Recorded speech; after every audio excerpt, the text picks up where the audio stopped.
Okay. What's up, everyone? It's episode 2, High Heat Richie and Flore podcast. In the Today, house. we're going to be talking about NFTs before I have to pick up my lady. So Exactly. we're going Yeah. to squeeze it NFT master over here. in. Well, I know some things, but... So Well, this you know a is lot more. the DJ for Lore or Flore. Producer. 2 names. Producer. Yeah. Oh, yeah, because Yeah. DJs are the ones who Yeah. are just spinning. Yeah. I'm the High Heat Richie and the founder of Chef Boyard Doge. And today we're going to talk about NFTs and the future of the metaverse and Web3 and all that stuff. So let's get at it. Anyways, what were you saying? Yeah, no, absolutely. Welcome back, everybody. Yeah, episode 2. NFTs. I have a lot of questions. I don't really have questions. I guess I do have questions. Obviously NFT means non-fungible token. Yeah. So that's what NFT is. But for the layman's term, like, what is an NFT?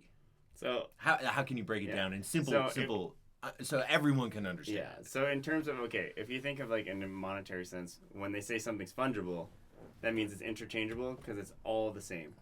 So when you have a loonie, all loonies are worth $1. Yeah. So when you have an NFT, the aspect of it is it's more like a Pokemon card, but there's only one Charizard or there's only one Pikachu. So it's almost like there's a collection aspect from it. Yeah. And then it is on the distributed ledger where everyone can see where it's been bought and sold. Or for my instance, I can use their wallet address, like an email address, and I can send them future NFTs. So I've heard some examples where they're saying, like, if you go to an art gallery and you like the art, but you forgot to, like you bought the art and you forgot to fucking follow up with who the hell it was, and then you can't find that artist again or something, you know. Yeah, maybe or you they can't didn't write their name. Yeah, you can't find the collector. It's kind of like a way of... for example, you know, Katie, old acquaintance, friend of mine, painted that painting for me as the Flore thing, but I don't think on the front she has her name sign. So if that ever got into the hands of anybody else, it might be on the back. Yeah. They wouldn't be able to trace it and Yeah. be like, oh, who actually did So this it's kind of painting, just making whose painting is it, stuff traceable, and like in terms of like you could have one that has more than one copy, but that individual NFT is like a unique NFT, and there's no other ones. Like people might be able to make a duplicate, but like if you had, let's say you were an official channel and you had your Twitter verified on there, they'll like click the link and know that, oh hey, that's the real one, and I shouldn't buy any of these other fake ones. How would they know that's the real one? Does it show the code on the? Do they have to go and actually look at the blockchain to see that that's the original, or It's is not it really as easy? hard as you think. So like what they did, it used to be like super sketchy where you're like, which one's the real one? But now they made it where you have to log in through your Twitter to get a Twitter verified check mark on the OpenSea marketplace. So like that kind of helps you say, oh hey, this guy's got the real verified Twitter. This one is just so similar posting to a link verification mark. But before, a year ago, it was kind of sketchy where you're like, oh, what the hell? Which ones? There was like a race to make your name. It was the heyday of the NFTs. It's getting better, but it's still not perfect. But yeah, so I know that they're really popular. I know Beeple. He's, super famous artist on Instagram and mainly Instagram is where I've followed him, but also Twitter and everywhere else, right? And he's made hundreds of thousands of dollars off of selling his NFTs. Now, it's pretty Beeple has a very specific art style, so it's pretty easy to differentiate whether it's Beeple or not. But, and he does lots of, physical stuff, too, but mainly it's all digital artwork. So he kind of made it, he blasted through and made a lot of money off it, but that was, a year and a half ago? It was about 2 years ago that NFTs kind of it was about a year and a half ago that it launched. Yeah, maybe a year and a half. But there's been stuff going for, many years. Yeah. But it was, at first it was everyone was buying them, and now it's kind of... When the printer was going. It's kind of starting to slowly go back up. But yeah, okay, so the market isn't... Yeah, what it was before. But imagine, in a sense, it's a way to also pay royalties to a future family member, or you could even have... pay royalties to a future family member. Let's say the person who made HP pencils, all their kids, or the Rockefellers, are fucking rich for the rest of the time, right? Sure. Where Van Gogh, he sells all this art, and now people on Wall Street are speculating off his fucking scribbles, selling them for $400,000, for millions, or whatever, right? Totally. And his family doesn't see a dime. Yeah. So now, imagine if there's a Picasso nowadays. he puts that fucking wallet address for the royalties into his family trust, and his family could get paid for as long as fucking Ethereum's online. And if Ethereum's not online, it'd be like crypto's probably fucked anyway. Okay. Here's another term that people probably want to know. So wallet. Wallet is different from like, I have a wallet and pull out my credit card, right? What is a wallet? Just imagine it's almost just like when you're using Apple Pay or something. Okay. But instead of an email address associated with your Apple account, it would be a wallet address. So it's just a string of numbers or whatever, letters and stuff. Yeah. So yeah. you would essentially have a wallet on your phone that's like, instead of logging to TD, you use your Face ID and you log into your bank account. And there's a secret words, like a kind of a smorgasbord of words that they give you. They're never supposed to put on your computer. So it doesn't get stolen or whatever, right? Yeah, exactly. So basically you log onto your wallet and that wallet connects to an app like OpenSea, which is essentially like eBay for NFTs. Okay. So, yeah, OpenSea is the biggest or the most Yeah. popular So NFT. imagine it's like... And what would you call it? Like publisher? NFT publisher? Or... No, it's a marketplace. So like, okay. It's just like imagine you had an art gallery, but your art gallery is smushed into a little vault that's on your phone, and you only need that secret phrase to retrieve it in the event that you lose your phone. Yeah. Right? So you have a key for every NFT. Like, so let's say if I create a wallet. Yeah. With. Or you have an address. MetaMask. Yeah. Yeah. So let's say, and we're going to do this later. I'll create a MetaMask wallet, and I'll have a specific code. But when let's say I get a dog from you, right? Because you're Chef Boyer Doge, right? Yeah. So you have the dog. So if I buy a dog from you, does that dog come with a specific code only for that one dog? Yeah, they each have their own unique address. Okay. And so that'll come into the wallet, and then I'll know that I have that one dog based on the unique address, and that's locked by being in the unique wallet address that I have. Totally. And then if I ever lose that, I can access it through the 12-word code. Yeah, the secret phrase. Yeah. So to explain it too, so there's like three kinds. There'd be like, there'd be a one of one. I'm playing it dumb, by the way. Like I do know a little bit, and I'm kind of developing my own NFT for everyone out there. But I'm also trying to think about people that might absolutely don't like. Like explain it to a 5-year-old. To my dad or whatever, because he has no clue what the hell is. So imagine, like, I'm just trying to think of terms of like the kinds of NFTs. So let's say like a one of one, like a really established artist paints the Mona Lisa, and there's only ever one, and they sell it for $1 million, right? And then there's one of ones that they make multiple copies of. So it's like fractionalized. So imagine how a Bitcoin can be split up into multiple pieces, right? So it would be like if you wanted to fractionalize something, maybe you're saying, oh, this is too valuable. I want more than one person to have it, right? So then you could split up the Mona Lisa into pieces, right? Totally. So then there's another ones that the ones that I bring do. the mic a little. I don't want to get it. Where it would be generative, where it'd be like a random smorgasbord of almost like a loot table in the World of Warcraft, where I do a spreadsheet of all these different traits, like different kinds of hats and footwear, different sunglasses, backgrounds, whatever. Yeah. And then I get a coder on the back end to put in, like, I do a rarity table with different percentages, and then they scramble it.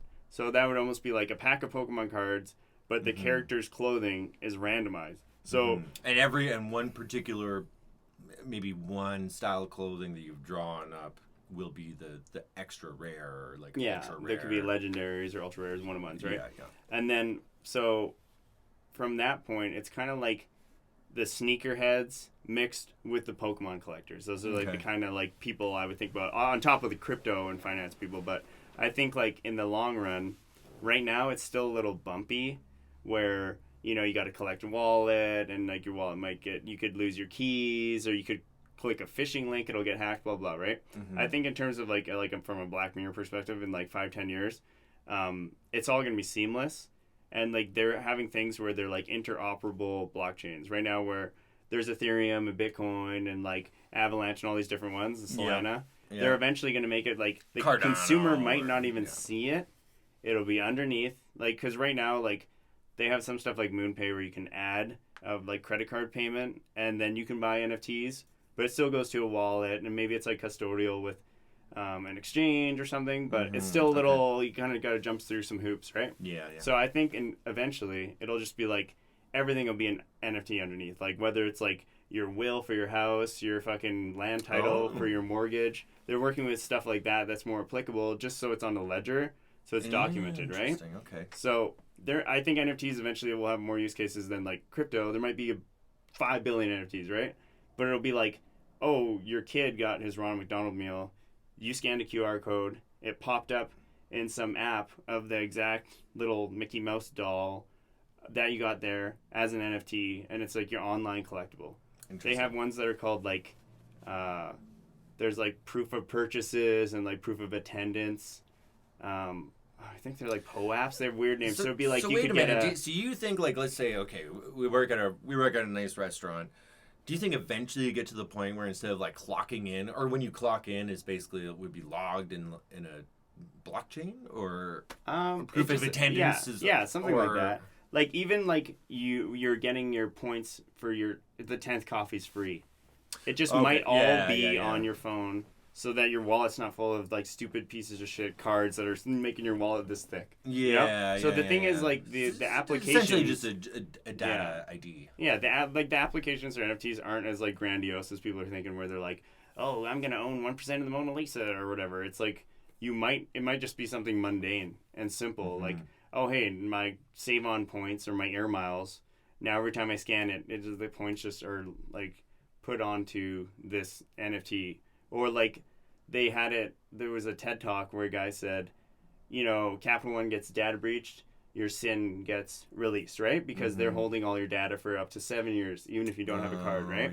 So he's saying instead they could have a private thing with your SIN and all your ID, and all it does to do is tap into that ID and verify that that's you. And it never gives the data to the company. Because it just verifies, verifies, essentially. So then it verifies like their server side, and then there's like the company's server. So like if it's on only your server, and they never got distributed that private information, but they just had verification that was you. Okay. Then if they had a data breach, suddenly your SIN's not getting used to buy fucking.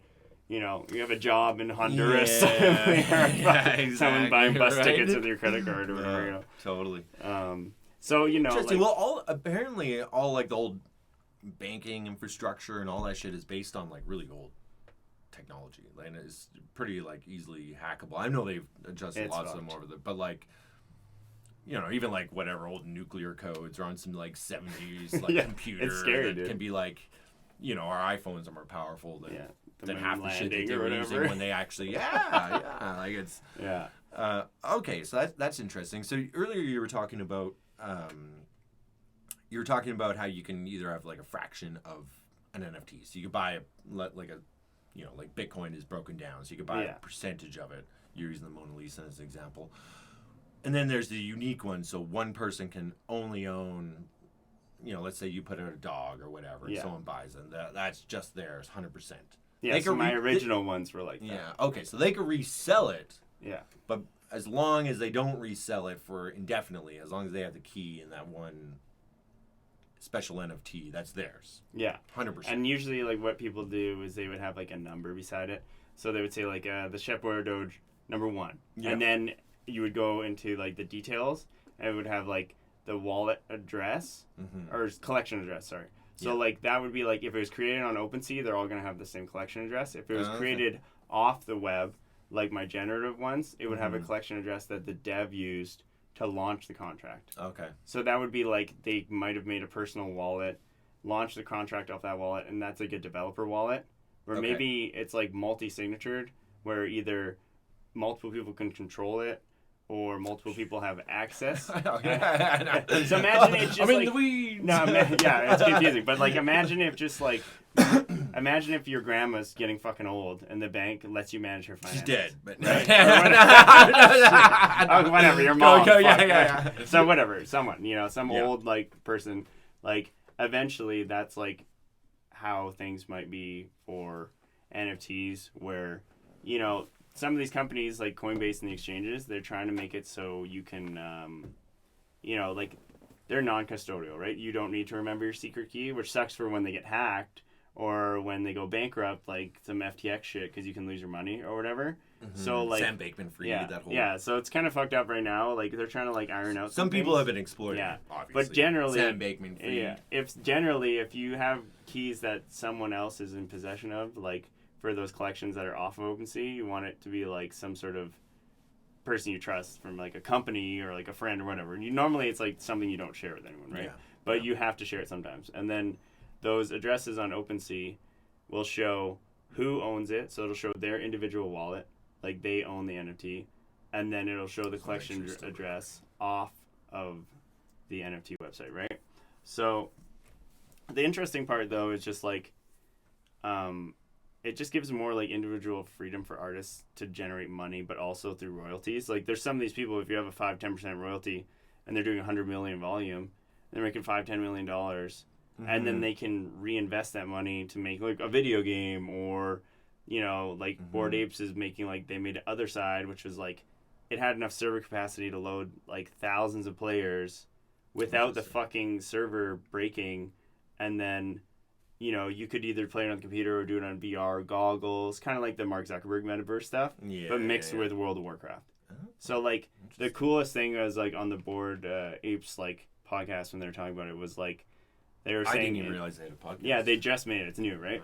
But like it was kind of stuff I was. Everyone's copying us, guys. Yeah.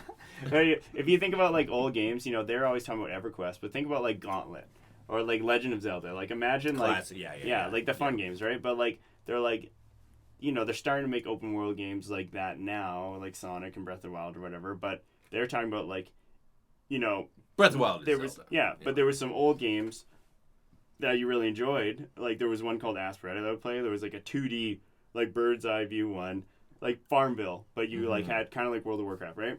But they couldn't afford the servers. The servers are fucking gone. So hold on, they could run those games off of a NFT development server? Well, it would be more so or? that on the blockchain, if that one, like for before in Web 2, if that dev ran out of money to host the server server went down.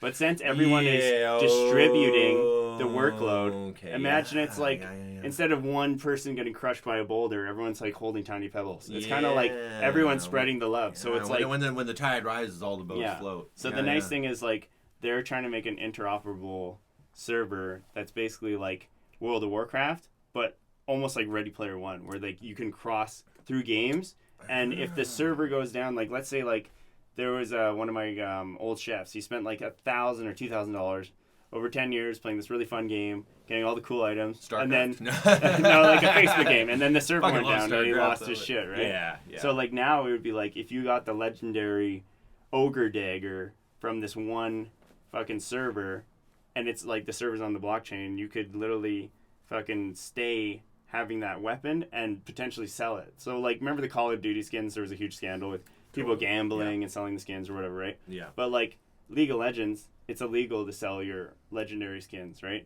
So imagine though, if you, instead of getting penalized by a company for like microtransactions, imagine if there was a holiday event where you could spend $20 on Ethereum to get a skin, and then you happen to get that skin 5 years before, and like there's most of the supply is like gone because people either were inactive or maybe they lost their account or whatever, right? And you still have that, now it's worth $1,000, but you can sell it to someone, right? Yeah. So it's like pretty much like they want to try to make the microtransactions in games like profitable, but also make it where like if you got a legendary weapon, you might be able to sell it for 10 mil, like fucking Snoop Dogg or something. We're like, I got the legendary dagger, the dragon.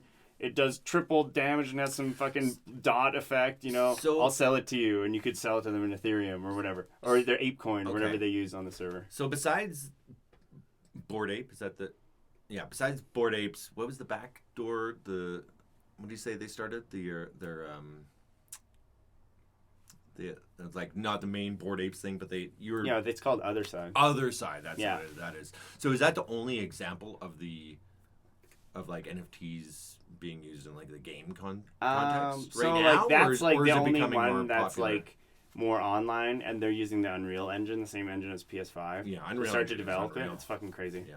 So like Unreal 5 is that the new one? Yeah, 5.1 came out, and it's like nuts. Fucking crazy. So like eventually, what I would like to do when I fucking have money for a new laptop is like Unreal Engine is free, right?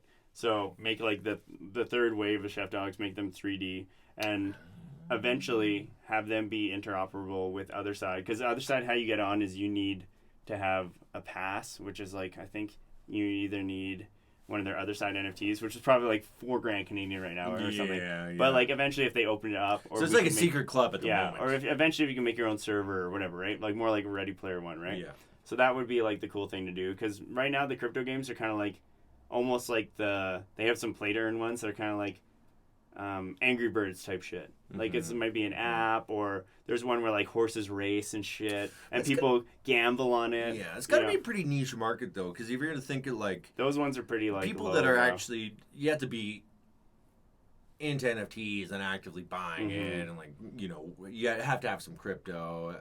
Aside from that one where you're saying you could.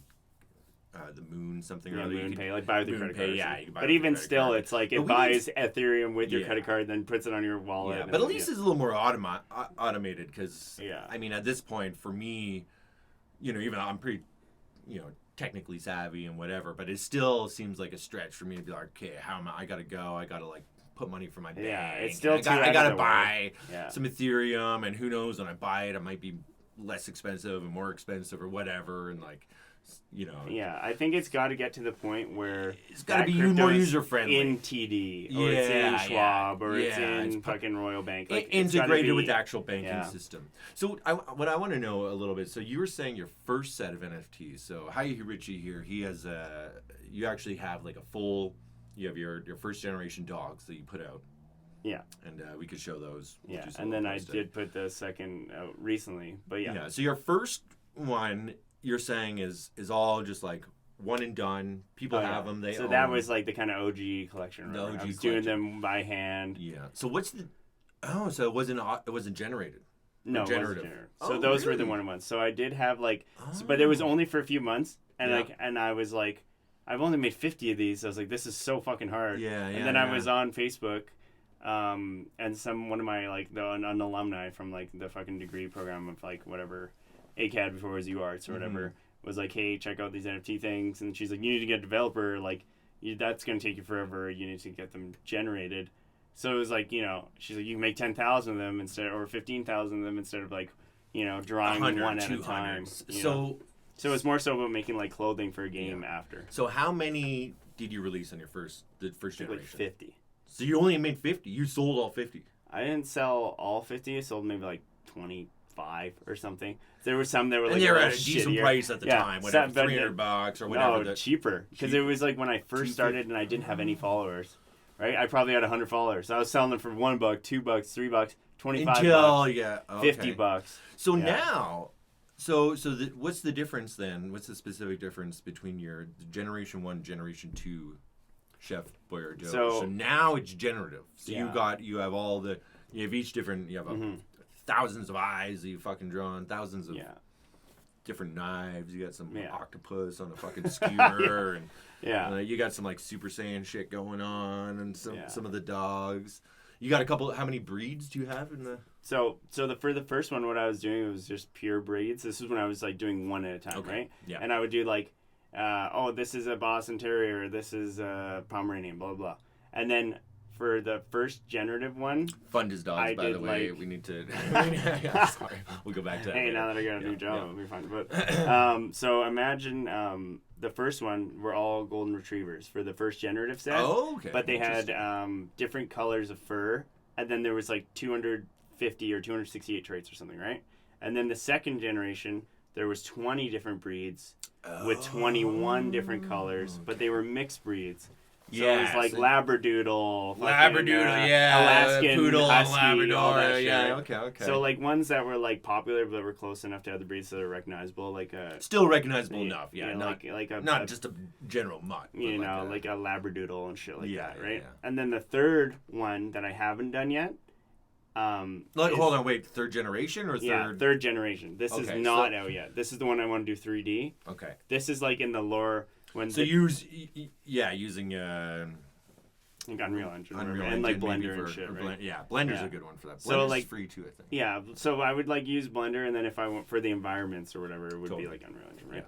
So the background. Yeah, and it was weird because I remember back in the day when you were trying to make fake fucking 3D shit on Illustrator, and it's not really 3D, and you're using like fucking totally gradients and shit. But yeah, now it's actually like, you know, like kind of impressive still. But yeah. But like now it's like the wiring they have in the 3D. It's like it's almost like in the old Star Wars where you had like a plasticine model with the wiring in it, and you would bend it around now, right? Yeah. So now it's like you have all the wiring with digital wiring with data points. So then it's like you're on GitHub and you can load a dance that's already there. Like one of those drawing helpers where you have a little figure and you so you make your model and you can add a dance now, and it can already do the dance because it's already programmed in. So it's like literally, and they have all the infrastructure for like trees and buildings wherever already. So it's like once you have the money to have like an expensive ass Mac and the skill to do that 3D stuff, like in the future it'll be probably what people are, it'll be less and less 2D shit, I assume. But the third generation will be like in the lore the dogs are evolving from eating food. Like food gives them power. It's almost like the fucking I'm trying to think like the Energon or whatever it would be in Transformers, you know, like whatever, it's making them stronger, right? So it's almost like in the other ones, you usually see like there's radioactive like bored apes. There's mutant serum. So they had the original bored apes. They ate mutant serum, and then they turned into mutant apes, right? So for these dogs, it's like they're getting more anthropomorphized from eating human food. So like, but only certain dogs kind of like it has to be like human food made with love, and certain dogs eat it. And these other dogs are chefing. They're not just, they're cooking some mad fucking. So it should be interesting. And then like pretty much I'm gonna use the funding from these projects to like fund the anime, and then so I have animators from like ACAD that I know and illustrators and stuff. So I want to kind of start in-house, start local, like and a then dog show. And then like so short episodes, and then those Ninja Turtles free but with for members. And so that'll be good. So that's one of the things I haven't done, and I haven't done the Gen 3. That's a cool idea. So the anime, the game, and Gen 3 are like kind of what's on the horizon. You know, next 5 years or whatever, right? Depends when you get the funding, right? And then what I have done for now, you might make enough money off Gen 2 to that'd be great. To fund Gen 3 and really take it to the next level. Because honestly, it's like an episode of anime is like, if we made it in a studio in Japan, it'd be like $250,000 for 22 minutes. So it's pretty fucking expensive. And it's funny because anime is considered cheaper than, you know, a lot of TV shows. Like the Lord of the Rings dude made some shitty ass series, and they were pumping like hundreds of millions of dollars. The fake, the footage is beautiful, but the plot was kind of crappy. Yeah. But they have a lot I didn't even finish it. I kept falling asleep, but it looked really pretty. But I just like, maybe I didn't read the books enough because I was like, I don't know what the fuck's going on. So Gen 1 was super basic, drawn it all in there's no generative stuff. Gen 2 is generative. What about like music? Because I know we were just before starting this up, like you loaded up a little track that I produced. Oh yeah. And you put it onto the what did you load onto? You put it on OpenSea. OpenSea. Yeah. So load on OpenSea.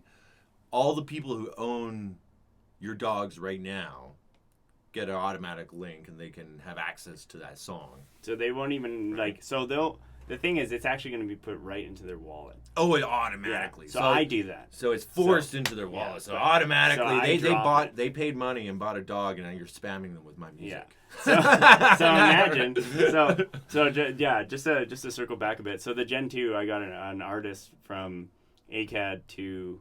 I would do the line work. He would revise the line work, and then I would color it. Take it into and Illustrator. And then he would do some shading. Yeah, it was all Photoshop and what was it? Procreate. Oh, Procreate. Okay. Procreate. So no vectors, right? Okay. So then, interesting. So he would polish them up. I would color it, and then he would shade it, and I would do some shading too, right? Yeah. So when I was getting a little more collaborative, I was thinking why stop there? And that's where the music thing kind of came along. Like I had done airdrops where I airdrop members because I have their wallet ID, right? So it's almost like having an email list. So I would send them art every week. Yeah. And then I was doing comics every month, and people who owned more than 10 dogs, I was doing a VIP comic, right?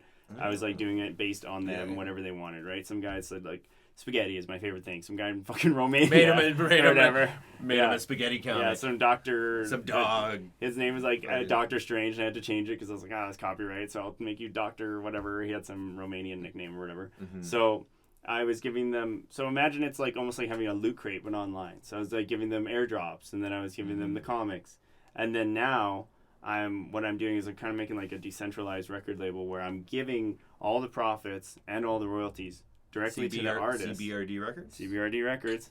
Coming out today. CBRD Records. So imagine. Launches today. So imagine there's a record label, Lil Pump. Or tomorrow if you're watching. So imagine Lil Pump, right? He signs with Warner. he does that Gucci Gang thing, gets fucking hundreds of millions of views. They take like 98% of his money because he's under 18 and they just fucked him with some minor contract, right? They just destroyed him. So like Don't now sign he's with kind record of labels, boys yeah. and girls. So now he's See kind of in the yourself. weeds, right? And like doesn't have a ton of money considering like how big he was, right? So now he's trying to like rebound, but that's like what happens to a lot of these artists. That's your one chance when if you might have been like considered to be a one-hit wonder that you were going to make the most money, and that's when they took the most money from you, right? Yeah. So what I'm doing now is like in order to incentivize artists to like grow the ecosystem for our record label, it would be like a decentralized record label where I just give all the money to whoever made the music. I give them the royalties, I give them the money, I don't give a shit. But then the members get the music for free. Okay. So, and then also the commercial, like the IP, is usable by whoever owns the track. So then, let's say you own 10 CBRD songs, and you're able to prove that you have the commercial rights to them, so you don't get flagged in the future, like on, let's say on YouTube, when eventually they're kind of like up to speed on all these songs, like, oh, hey, don't flag this for monetization, I own this song. Yeah, You know, kinda I like there's own a my thing- music. yeah. If you upload my music, it gets flagged on because Yeah. I've signed it up. Yeah. I can take it off. So yeah, there was like I think I remember you could pay $20 a month when you're streaming for this Monster Cat EDM where you could have music that wasn't flagged on Twitch, so they Okay. wouldn't take off your audio. Yeah. So in the future, it'll be like you'll have music where it's like, oh hey, I own a copy of that.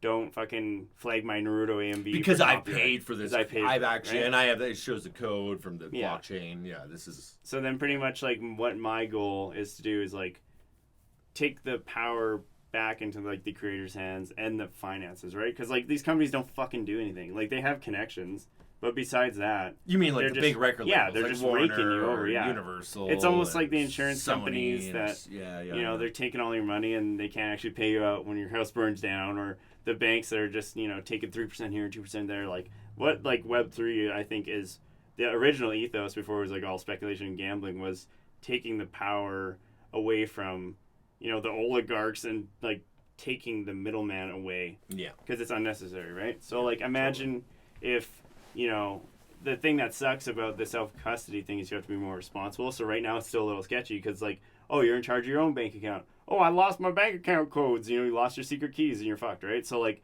I think to make it more accessible to the public, like we'll still need those banks and all that shit, but like they're just gonna have to figure out a way where it's more ethical in terms of like profit sharing. You know what I mean? Because like, okay, they want to charge me 2%, like whatever, right? But a record label that's charging 90%, or like the Apple Store takes 30%, or Uber Eats takes like 30 or 40%. You know what I mean? Like the cut that they're taking Everywhere is is taking their crazy. bite out of it. You know? So, yeah. you know, and like in terms of like with inflation now, it's like how is an artist going to survive if, you know, they're on Spotify? I knew an artist that he only made $2,000 on Spotify. He sold his music as NFTs during the bull run, made $180,000. It's like, what the fuck? I've made about $2,000 off Spotify. Yeah, you know what I mean? And I Spotify love $180,000. and Spotify is great if you're Roll it in. huge. Yeah, you know? if you're big, if you have, yeah. You know, but it's like even like YouTube Shorts, it's like you don't get monetized till 10 million views every 3 months, and they just start doing short ads, and then you need 4,000 hours for long form, but your shorts and your long form don't necessarily have crossover, so it's just like you can get making money on OpenSea a lot sooner if you have the like correct visibility, or if you just have really good work, you know. Yeah. So Well, I was thinking about it because, like, as a producer, especially like for whatever rappers and stuff like that, oftentimes producers will lease beats out, and then you can buy exclusive beats. And there's all sorts of different platforms online, like was it BeatStars and Track Train and all these, you know, just platforms which you can upload your beats and people will buy them or they can lease them.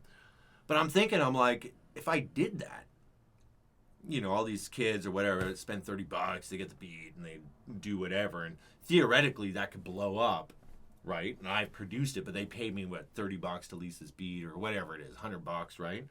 So I was thinking maybe NFTs and the blockchain could be a way that people could buy beats, but because it's traceable, and let's say that blows up and I could put into the contract, oh, if this song gets really famous and you make millions of dollars off it, no matter what, I get 10%, you know, royalties from this song that you bought, and it's all traceable, right? Like, is that something that's possible, or well, is that kind of like how is it that, could work is like Because, like, let's say I know it, like, this one guy makes beats on TikTok, and then, like, he has to sell the songs individually, right? When you set it on OpenSea and you give them commercial rights to the song, even if you did, like, a one-of-one song, you could set it in your settings. So In the smart there's a contract 10% fee, royalty fee. Like, some exchanges like Blur and some other ones were trying to get around it, and they made code where you coded it in so it wouldn't allow you to trade to exchanges that didn't respect royalties or whatever. So there was kind of a fight going on between, like, so not every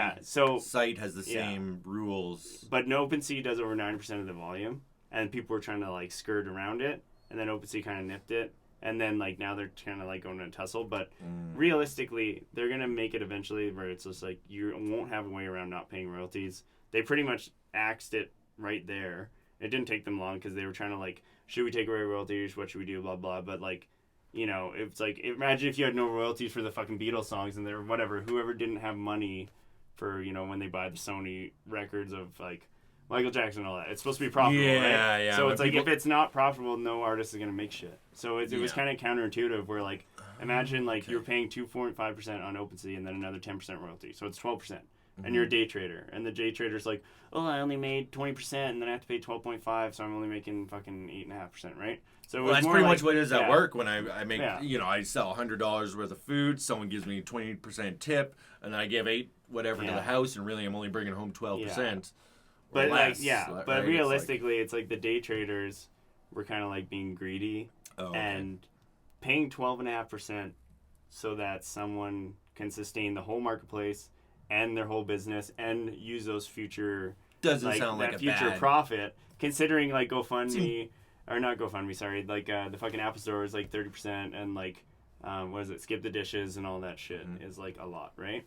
So, like, you know, when those people are, like, losing money off doing delivery, you know, at a restaurant, when it's, like, almost 30 or 40%, like, then that's like, okay, what the hell? Starts getting But out of I think, control. like, that's how you can tell it's too financially motivated right now, is like, well, the NFTs aren't supposed to be necessarily about just flipping, like, fucking sneakers. They're supposed to be about the utility of empowering an artist to crowdfund a future project through their art and then give it back to their owners for free, like a subscription. You know what I mean? That's how I kind of feel about it. So it's just like, it would almost be like a GoFundMe for, hey, I want to make an anime, but I'll give you free comics and free art and free other shit along the way as, like, a means of, like, kind of a segue in between that. Because if it's just like, hey, I'm going to make an anime in 5 years, give me $3 million. And people are like, how they know you're going to commit to that? They kind of want to see you, like, building up to it, or, like, building some sort of other ecosystem or some sort of structure that's going to be beneficial to them, right? Because, like, what they're kind of having problems with now that is, like, not as bad is, like, NFTs when it was just a picture. So it's like, okay, this guy's literally just like, if it's really pretty, great, you're buying it, right? Which is like your first generation. But if it's like people just are just a photo, like, or whatever, they're just gambling a bunch or whatever, right? And then there was kind of like the OG ones, like crypto punks, were just a picture, but they were so old school that even though they were given away for free, those are the ones that sell for like $10 million at Christie's auctions and all that shit. Yeah. And then there was Crypto Kitties, which sucks because I had a Crypto Kitties account, was fucking around with it, and then just stopped in 2017. And then some of those cats became worth like hundreds of thousands of dollars. Like, fuck. So I should have just fucking, but I thought it was a game at the time. I didn't even know what NFTs were. I was just like, oh, cool. That was like Neopets or some shit, right? But, like, in terms of where NFTs are going, I think it's like the higher level companies are getting it now. Like, Porsche just tried to do one where they, like, ended up reducing the supply or whatever, but they were, like, asking for almost, like, $2,000 Canadian for, like, one. But, like, the thing is, if it was some membership where I could go to some crazy private Porsche parties where, like, there's some Ferrari stuff where, like, you need to own 20 Ferraris, or is it 10, to have a La Ferrari. You got to own, like, a shit ton of Ferraris to get this one Ferrari even bought. I was talking to some crazy, fucking Italian dude or something about it once. Jeez. I don't know the exact That's similar. details. Some people, that's kind of like what you're saying. If people own 10 of your dogs, and you give them bonuses no matter what. So pretty much, like, I just mean, like, they're in the club. It kind of sucks, like, that, like, a part of NFTs. Like, they are integrated with crypto and the financial system. So, like, there is going to be aspects that are financially motivated. Obviously, people are trying to make a profit. But I think, like, it is always going to be kind of, like, an inclusive, like, club thing, Mm-hmm. But, or is that exclusive? I'm just trying to think. Exclusive club, yeah. Yeah, no, it's exclusive. Sorry. Yeah. And it's not going to be inclusive all the time, right? Yeah.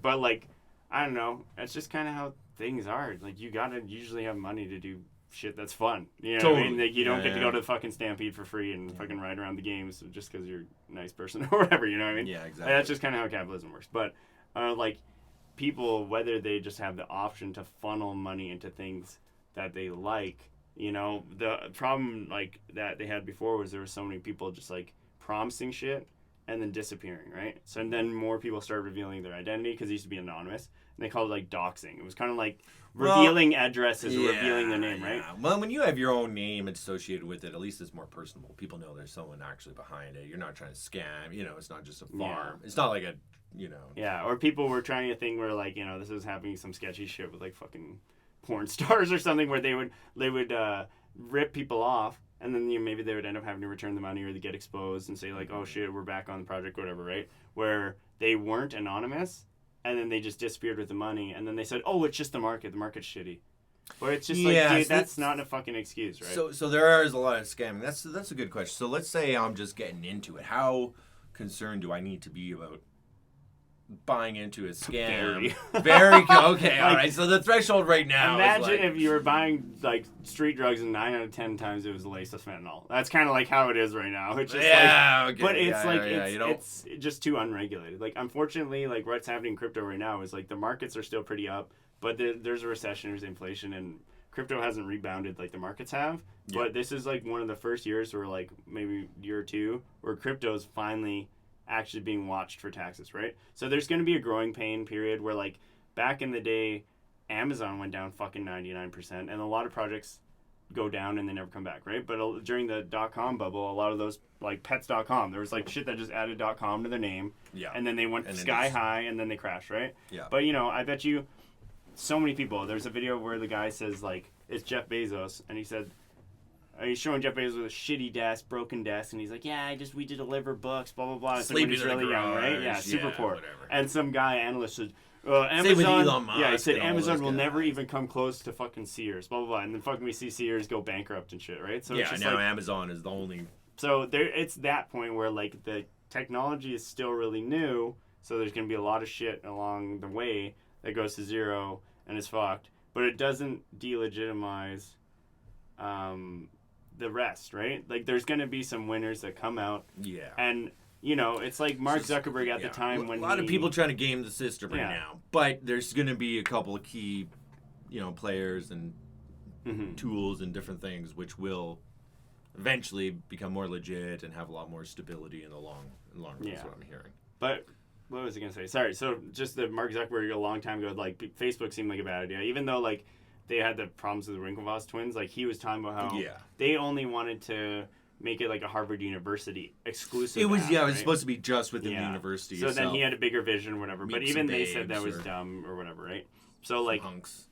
So there's some portions though of like the idea, you know, maybe the NFT thing, right? It won't just be a picture, and then there'll be utility, and then it'll kind of keep stacking up over the years where eventually it'll probably just be These like are the first. Yeah. The first things that are easy. You'll buy your little bobblehead or yeah. whatever, but eventually, it sounds like it's going to be a lot more integrated. Like you said, you know, whatever. I just think a digital clocking version of into everything. work Yeah. or your bobblehead fucking action figure is also an NFT of it. Yeah. You know what I mean? Or whether like you know, it's like going paperless. You win an award and you can it can have like an NFT NFT code on it or whatever. Yeah. That's cool. We're getting pretty on here. I think we should maybe consider wrapping it up fairly soon, just for the NFT talk, and then we can go on to something else. If people wanted to buy one of your NFTs, how would they do that right now? So they would go to chefboyardoj.com. chefboyardoj.com. And then they would mint it. And then you would need to have Ethereum on a MetaMask. Hold on, they would mint it? They would mint it. So minting is almost like opening a pack of cards. So they aren't yet released to the public, and it's like they won't know what they're going to get. So they would go to chefboyardoj.com, and then they would, is there like a sign-in? Like pretty much you would sign in with your MetaMask, and then you would need so you have to have a MetaMask. And you would have to have Ethereum. So you would normally be like, you would have Coinbase. See, that's why it's a little clunky. I'm trying to, like, for people here, so if it coming at the end of this video and they're like, hey, I want to check out those But Coinbase, those dogs, if you had a Coinbase NFT, you could hypothetically just buy it there. Okay. But like so normally you'd have to have a MetaMask, you'd have to have a wallet, have some money, Ethereum, like load it up. You go to chefboyardoj.com and then sign in and use. You mint it, yeah. and then it would go to OpenSea. But it's also like so. The thing is, when it's on OpenSea, it's also on Coinbase NFT, and the reason for that is we used to be on the not a duplicate. It's just showing the same. Yeah. thing. So it used to be called IPFS. It used to be hosted on IPFS, which is a thing called Interplanetary File System, right? Yeah, I've used it a little bit. But imagine it's on... with my buddy, because we're developing that music NFT, which so we didn't talk about maybe... Another time. We'll talk about it. Or you can go in a little bit into it. Once I actually get it launched, it's pretty complicated but imagine it's just like Dropbox. It's just like it's a cloud server, right? So we moved to one called Airweave that's actually on-chain. Because the IPFS one, it was having trouble recalling the data. Like the really active projects, it's fine. But when your project's not looked at as much, it's almost like the page won't load properly. So my images weren't loading. Oh, so we switched to on-chain metadata. So now it's like, imagine there's different websites that all pull from there. Mm-hmm. That's why you can go to Coinbase NFT and OpenSea NFT and see the same project. The same project, okay. And then if that company ever goes bankrupt, it's just like eBay, or it doesn't mean your car is not for sale because one of the websites is gone, kind of thing, right? So it's kind of like, eventually, when this stuff is more seamless, maybe, Instagram was even talking about it, like your NFT would be right on fucking Instagram, and you could just buy it, boom. Or maybe you'll be on TikTok Live talking about your dog, swipe up. Yeah, we need to get to that level. Yeah, cause, it's just not there yet. Yeah, just because, once it does get more user-friendly, it's going to open up the market for, I could really see... Like the public, Yeah, once it actually gets to the public, once it's as easy as pulling out your credit card and tapping a machine. Because some people, it's like crypto is 10% ownership of the population. Some places, like, only 1%. So, imagine when it's like 70 or 80, So right now it's like we're in there. Because I'm not sure, if someone did listen to this whole thing, I'm not sure anyone could just, after listening to this, be like, well, I'm suddenly an NFT expert. I can go and buy, you know what I mean? It really is. But I do have hope for the future. I think it is going to open up. And I think, just in general, because NFT is kind of a subsidiary, a byproduct of cryptocurrency, I think that's you have to understand a little bit of crypto before you can even get into NFTs. Mm-hmm. I think that's the learning curve. But once crypto, and banks are working on this, once crypto and digital currencies become more modern and mainstream within our actual banking system, I think that it's just going to create a bridge for NFTs and for all these other projects and ideas that you've been talking about, right? Yeah, and it really just depends on the viability of cost, because there's certain things eBay is working on stuff with crypto, right? Or PayPal and shit like that. Yeah. Where sometimes Simple at first they had crypto, but you could only buy it on the app. Someone else was in custody of the crypto, and then they kind of made it so you could buy and sell it and then transfer it. And I think over time, instead of fees, with the last bull run, the fees are up to $2,000. Once the fees are just a couple pennies, which they're kind of working on with the new layer 2 of Ethereum, and it's actually as cheap or cheaper than the banking system and can hold as many transactions. Because the thing is, it's like an Uber ride right now. With demand, up goes the fee. So if it's a high traffic area, higher traffic, suddenly your $1 fee is $100 or $1,000. It's so it's gotten better, but it'll be to the point where they need to find a balance where they had Solana, where it's really cheap or free, but then if there was a DDoS attack on their fucking cloud hosting services, it would fuck up the chain because it's centralized. Well, they're a lot more centralized, right? So the whole point of crypto is that it's decentralized and cheap, and we're not there. We've either had cheap and sketchy and not stable, free the code, or actually decentralized and really expensive, right? Yeah. And but the thing is, Phil had a good point where he was saying the reason. Shout out to Phil. The reason Bitcoin, he's it's expensive, but you've never seen a successful attack on it, right? So part of these ransomware things, where a company, they're not on the blockchain and their company is super easy to fucking hack, but if you make it so they have to spend energy to do that hack, if everything was on the blockchain, it would also get rid of all ransomware and hacking, because you have to do a 51% attack where you need to own a huge amount. You're basically mining to hack it. Yeah. And when you're mining to hack it, and it's if not it worth fails with Ethereum, Yeah. when you fail a hack, it burns your Ethereum, so you lose the money. Oh. So it becomes riskier and riskier. And the older the chain, the more it costs to try to attack it. Okay. Right? That's why when Ethereum like first forked, they were trying to like, and hackers were trying to attack it because it was like a new fork. But like the Bitcoin fork, the longer it gets, the more stable it gets. You know, people are like, oh, quantum computing, whatever, blah, blah, might unravel the Bitcoin. But like, the thing is, you don't think there's going to be quantum blockchain. It's like, you know, they're also going to have that shit, right? So like maybe the quantum computing will fucking mine all the Bitcoin chain that they expected to happen in 200 years and 10 years. And it'll be that much longer and that much harder to hack, right? Yeah. So like, you know, interesting. In terms of like stability, I think eventually if everything's on Web3, the hackers will have like a way harder time doing the ransomware and all that shit. So that is another problem that I could solve, but it's just going to take time and money. Before we wrap it up, can you give me a short paragraph explanation of the difference between Web 2 and Web 3? Okay. So Web 2 short just be like the internet. For dummies. Yeah, just like the basic internet, right? Right now. Even cloud computing would be like www.amazon.com. Yeah. So Web 3 would just be like anything on the blockchain, right? Yeah. So there's kind of like fake Web 3, which is kind of like SoundCloud.com/flore. So there's fake Web 3, which Elon Musk was kind of knocking. So the IPFS sometimes is like they have too much data off chain, and they only have like that address, and then everything else is like on a Dropbox or whatever the hell on Web 2. So we're not quite there yet. Okay, so it's just pulling. So Web 3 right now is just pulling images and data and songs and whatever from Web 2. From Web 2, but some of them, but kind of has a storage base. But the Airweave one, like that, all that data is actually on chain. So what is Web 3? So like imagine I said the Airweave token, right? The new data center I'm using. Yeah. Instead of it being hosted on one data center for Amazon Web Services, it's hosted on the mining computers all around the world. So essentially, Web 3 is like a Fediverse. It is a just decentralized, distributed. Yeah. So imagine, you know how people are mining, right? Yeah. There's another way. Instead of mining rewards, there's like node rewards. So you can be a host. So you're getting paid to host data centers, but they're all around. So like right now, what would happen is like if a fucking hurricane hit Miami and there was a data center there, and your Amazon Web Service Miami sector goes up, boom, it's done. Your website power's done.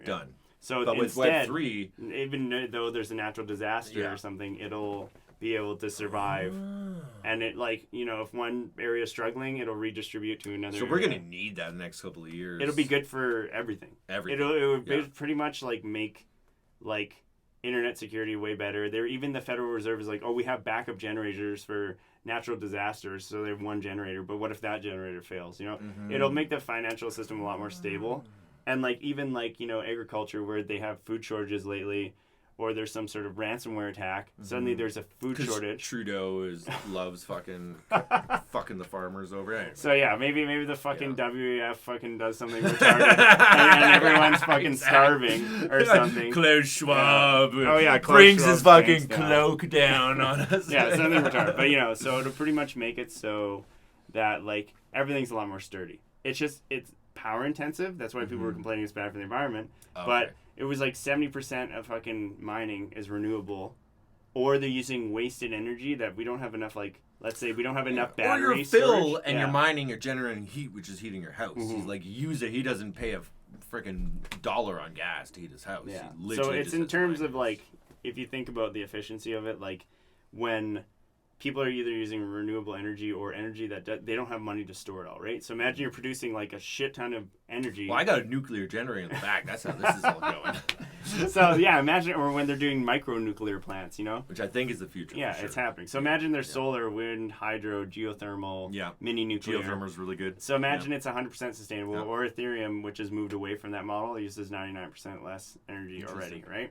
So, but they're just trying to get the fees down. So there's going to be a point where Bitcoin's a lot more, Ethereum's less. Yeah. All those haters though, like fucking saying like, it's bad for the environment. It's like, no, it's actually a lot more green than a lot of other shit. The whole problem is like why China banned mining was because they were eating your McDonald's. Guys. They were mining with coal. That's why it was bad. But in America, it's like almost all renewable, right? So like now mining with you. So imagine Bitcoin mining, and they call it hash rate. So it's like the more people doing it, the more stable the network, right? So it dropped, and then it's back up, right? So despite Bitcoin being down like 60% still, the hash rate actually broke above the highs. of the last bull market. Interesting. So fundamentally, crypto is like super. It's still undervalued strong, right now. yeah. Meanwhile, the S&P 500 is like almost at like 4,100. S&P 5. What's that? The Standard and Poor's. So it's like the main index. It's kind of like Dow Jones. Yeah. Dow So, Jones, but for sure. that shit's barely down. It's down like whatever 20% or something. Where the crypto went down 70, but that was because of the taxes. So what's Bitcoin at right now? 17 or 20 or something? And no, it went up. It's like in 21? 20 something, 23. 23. But that's in U.S., right? The So American dollar to Canadian dollar is super fucked right now. So we're coming up on an hour here, bud. Should we wrap it up? Say a little goodbye, maybe? yeah, sounds good. Yeah, since you're on your phone ananyway. Yeah, I was just talking to Sarah. Yeah. She's almost I done. mean, so, part of yeah. it, we could also look at the camera more. This is whatever. Second round. High Heat Richie in the house. Flore here. Justice Hasler. Yeah, if you want a dog, go to Chef Boyardoge. We'll put a link in the description below. And yeah, we didn't talk about my music NFT or anything, which isn't even out there. Years down the road when I'm famous, we'll talk more about it. We'll But we'd be checking out the new track that you released on Open Siege today. Yeah, we put out a track under CBRD Records. Yeah. So yeah, we'll link to that too, so you can hear it and it's fun. Yeah. Fuck yeah. Thank you. We'll see you next time. Smash that like. Subscribe. Like, follow, comment, subscribe.